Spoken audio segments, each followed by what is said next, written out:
વડોદરામાં હરણી તળાવ ખાતે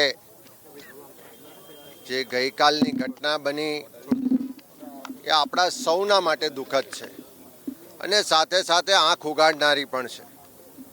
હરણી તળાવમાં પિકનિક માટે આવેલા વિદ્યાર્થીઓ, એના શિક્ષકો બોટિંગ કરવા માટે તળાવમાં જાય છે.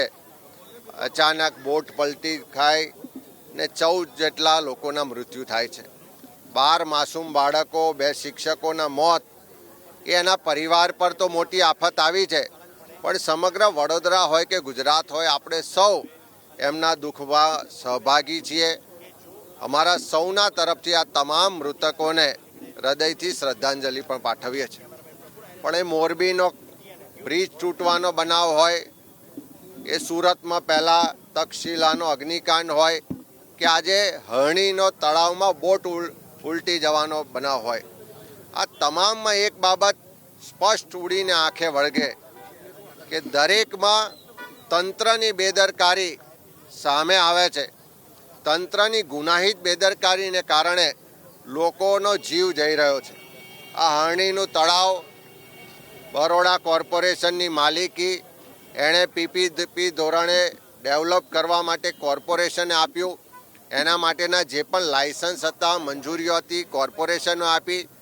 એની મોનિટરિંગ કરવાની જવાબદારી કોર્પોરેશનની બને. વખતો વખત સલામતીની જે ચકાસણી કરવાની જવાબદારી કોર્પોરેશનની બને.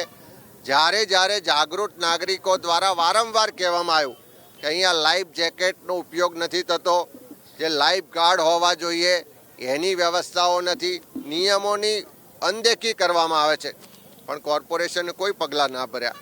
ભૂતકાળમાં આ જ વડોદરામાં સુરસાગર તળાવમાં આવી જ રીતે બોટ પલટી થઈ જવાને કારણે 22 લોકોના મોત થયા હતા. આજે એવો જ બનાવ બન્યો કે 14ની કેપેસિટીવાળી બોટમાં લગભગ 28 લોકો બેઠા હોય અને એમાંથી ફક્ત 10 જેટલા બાળકોને જ લાઈફ જેકેટ પહેરાવવામાં આવ્યું હતું. જો લાઈફ જેકેટ બધાને ફરજિયાત પહેરાવી હોત તો આટલા બધા મોત ના થયા હોત.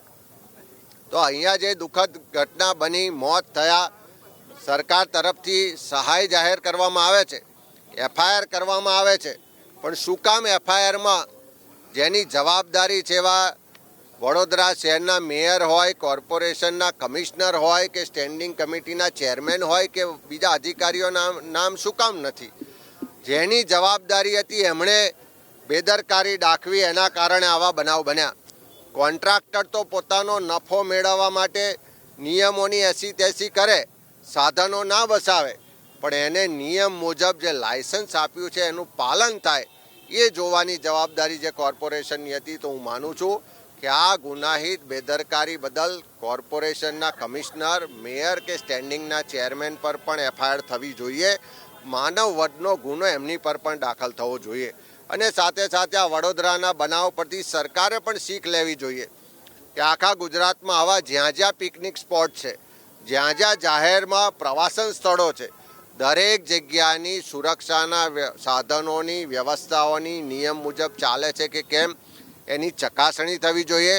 સરકારે એક વ્હાઇટ પેપર બહાર પાડવું જોઈએ અને આ સમગ્ર વડોદરાનો જે દુઃખદ બનાવ બન્યો એની તપાસ કરવા માટે ન્યાયિક તપાસ થાય, કોઈની પણ ફેવર ના થાય, એટલા માટે હાઈકોર્ટના સિટિંગ જજ મારફત એક એસઆઈટી બનાવીને તપાસ થવી જોઈએ ને આવો બનાવ ભવિષ્યમાં ક્યારેય ના બને એની ચિંતા અને તકેદારી સરકારે રાખવી જોઈશે.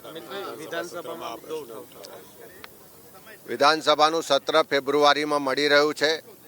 આ દુઃખદ બનાવ, એ પહેલાંના મોરબી ને બીજા બનાવો, આ તમામ બનાવોમાં જે રીતે સરકારી તંત્રની ગુનાહિત બેદરકારીને કારણે લોકોના જીવ જઈ રહ્યા છે, એ તમામ બાબતોને લઈને વિધાનસભામાં ચર્ચા પણ કરીશું.